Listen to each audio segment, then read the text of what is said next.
Question case study number 30 आती है अपनी राज वाली। क्वेश्चन नंबर 1 अपने से क्या पूछ रहा है? Assuming in the given case Raj is required to remit USD 1,10,000 to his son in the US for some major medical expenses करना चाहता है। Although no such estimation for the same is provided.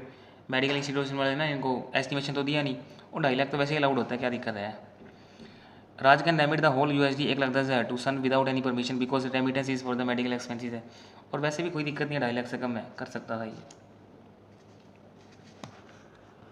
In respect of the unspent $US left with Radhika her husband from the following take the correct action. वापस कर दे भाई, 2,000 से ऊपर जितने हैं वापस कर दो 180 दिन के अंदर। They can keep up to USD 2,000 in the form of currency notes traveller cheque with them in the future use. However तो जो बैलेंस है 500 रुपये को सरेंडर कर दे 180 दिन के अंदर। इस क्वेश्चन के अंदर 2500 बच गए थे उसके पास, 2,000 रख ले, 500 सरेंडर कर दे 180 दिन के अंदर बस।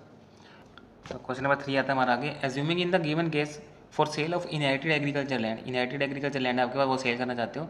राज and his brother got an offer from Mister John citizen of Hong Kong. Hong Kong का सिटीजन है बट वो रेजिडेंट ऑफ इंडिया है। चलो ठीक है, ये तो ठीक है। अब इनहेरिटेड लैंड बेच तो सकते हो रेजिडेंट इन इंडिया को। Who was trying to get Indian ship then with respect to such offer from the following option is correct.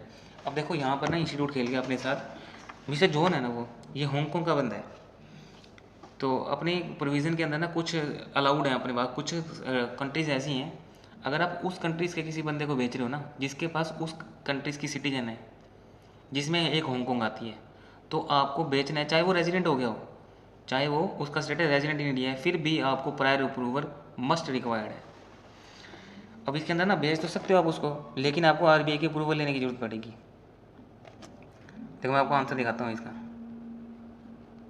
Reason क्या है? A person who is a citizen of Pakistan, Bangladesh, Sri Lanka, Afghanistan, China, Iran, Nepal, Bhutan, Hong Kong, again Hong Kong, इनको prior approval लेनी पड़ती है RBI की for acquiring any immobility in India. वैसे तो आप खरीद नहीं सकते, लेकिन ये खरीद सकते हैं, इंक्लूडिंग एग्रीकल्चर लैंड खरीद सकते हैं ये, लेकिन परमिशन ले लेना भाई RBI की। चलो क्वेश्चन नंबर 4 चेक करते हैं आप। In the given case at least how much amount should be transfer to a separate amount initial stage of. अब इंडियन रुपीज़ है, अब क्या होता है अपना 70% आपको अमाउंट आपको ट्रांसफ़र करना होता है सेपरेट अमाउंट में। जितनी भी कॉस्ट होती है अपनी तो बुकिंग अमाउंट चेक कर लो, जितना भी बुकिंग अमाउंट है इसका 70% कर दो, इसका 17% बनता है 18, 14, 40,000। तो ठीक है, हमारा आंसर बी मैच हो रहा है। 70% आपको अमाउंट सेपरेट अकाउंट में जमा करना होता है ना, दो ही तो लिमिट है, 10% आपको एडवांस लेना होता है, 70% बैंक में जमा कराना होता है। In the given case if the formation of such cartel was being inform to the competition commission of India then the commission is empowered to impose a penalty. अब जब भी आप कार्टेल क्रिएट कर देते हैं ना, तो आपके ऊपर पेनल्टी लगती है। CCI आपके ऊपर पेनल्टी पता कितनी लगाता है? 3 टाइम्स और 10%, विच एवर इज हायर। एक 3 टाइम वाली लिमिट क्या होती है? 3 time of the profit for each year, और 10% की लिमिट होती है turnover of each year और continuation of such agreement, whichever is higher. Answer आ जाएगा हमारा C। In the given case, Vinayak developer has raised the floor in the residential project after fulfilling all the legal formality. You are required to narrate the formality associated with such increase. Narrate the consequences the promoter had null not fulfilled the formality before raising the height of the project. मतलब direct question अपना section 14 RERA का deal करता है matter relating to the adherence to section plan project specification by the promoter. If provided that proposed project shall be developed and completed by the promoter in accordance with the section plan layout plan specification approved by the competent authority. अब इसके अंदर आपको कोई change करना हो तो कम से कम आपको 2/3 कंसेंट की जरूरत होती है। आप अल्ट्रेशन कर ही नहीं सकते, अगर अल्ट्रेशन करनी है तो 2/3 कंसेंट ले लेना, प्रमोटर को मत बीच में डाल देना। आपको जो ये अलॉटी से परमिशन लेनी होती है ना, कंसेंट लेनी होती है अलॉटी की 2/3, उसमें प्रमोटर इंक्लूड नहीं होता, ठीक है, अदर देन प्रमोटर। और section 61 RERA provides if any promoter contravene any of the provision of this act, तो उसके ऊपर पेनल्टी लगा दी जाती है 5% ऑफ एस्टिमेटेड कॉस्ट। अगर आपने कोई भी प्रोविजन तोड़ा ना, कोई प्रोविजन तोड़ा, कॉन्ट्रावेन करा other provision of this act, तो सेक्शन 3, सेक्शन 4 रूल्स रेगुलेशन कोई भी आपने प्रोविजन तोड़ा, तो आपके ऊपर कॉस्ट का 5% आपके ऊपर पेनल्टी लगा दी जाती है। 4 टाइप की पेनल्टीज लगती है इसके ऊपर। और एक है नॉन रजिस्ट्रेशन की, अगर आप रजिस्ट्रेशन नहीं करवाते हो तो 10% लगती है। फिर कोई और प्रोविज़न तोड़ते हो, सेक्शन 4 तोड़ते हो तो आपके ऊपर पेनल्टी लगती है। सेक्शन 3, 4 रेगुलेशन तोड़ते हो आपके ऊपर पेनल्टी लगती है। और रियल एस्टेट एजेंट्स होते हैं, वो रजिस्ट्रेशन नहीं करवाते तो उसके ऊपर पेनल्टी लगती है। 3-4 टाइप की पेनल्टीज होती हैं इसके ऊपर। उसमें से एक पेनल्टी हमारी ये थी कि अगर आपने कोई भी कॉन्ट्रावेन तोड़ा सेक्शन 3, सेक्शन 4 कोई भी रूल्स रेगुलेशन को, तो कॉस्ट का 5% आपके ऊपर पेनल्टी लग जाती है। If mister Dev was alive then can he file an application for initiation of insolvency proceeding against the developer who promised assured return to them? तो चलते हैं क्वेश्चन आंसर पढ़ते हैं।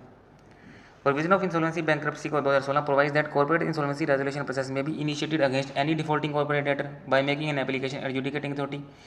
Application can be made by financial creditor, operational creditor, corporate debtor, कोई भी दे सकता है। 6 जून 2018 को इंसॉल्वेंसी बैंक्रप्सी को अमेंड कर दिया गया और following the ordinance home buyer वाली पॉइंट डाल दिया गया था उसके अंदर। होम बायर और allottee under the real estate act got the status of financial creditor. हमने ना क्या करा, होम बायर को और अलॉटी को फाइनेंशियल क्रेडिटर का वो दे दिया था, ठीक है। Which enable the home buyer other allottee to be able to invoke, section 7 के अंदर आगे वो फाइनेंशियल क्रेडिटर बन गए। अब वो क्या कर सकते हैं, इंडिविजुअल और जॉइंटली फाइल कर सकते हैं एप्लीकेशन एनसीएलटी को और सीआईआरपी शुरू कर सकते हैं। IBC provide that further that for financial creditor who are allotee under the real estate project, an application for initiating CIRP against corporate debtor shall be filed jointly by not less than 100 of such allotee under the same real estate project or not less than 10% of total number of allotee under the real estate project whichever is less। ये और आपको condition पूरी करनी होती है, ठीक है, ये आपके ऊपर कंडीशन होती है। फिर amendment made by the ordinance inter IBC closure sync with section 18 RERA which gives the allottee for right to demand a refund of the entire amount paid by the all together with interest. काम पूरा नहीं करोगे तो with interest आपको पैसे देने पड़ेंगे। एक पाइनियर अर्बन लैंड इंफ्रास्ट्रक्चर का भी केस हुआ था, उसके अंदर भी यही बात थी। Remedy given to allottee for flat are concurrent, they are in position to well remedy under CPA RERA as well as trigger the IBC। In the given case they was alive, he could have applied for initiation of insolvency proceeding against the promoter for not paying the him assured return। चलो यहाँ पर हमारी case study खत्म होगी।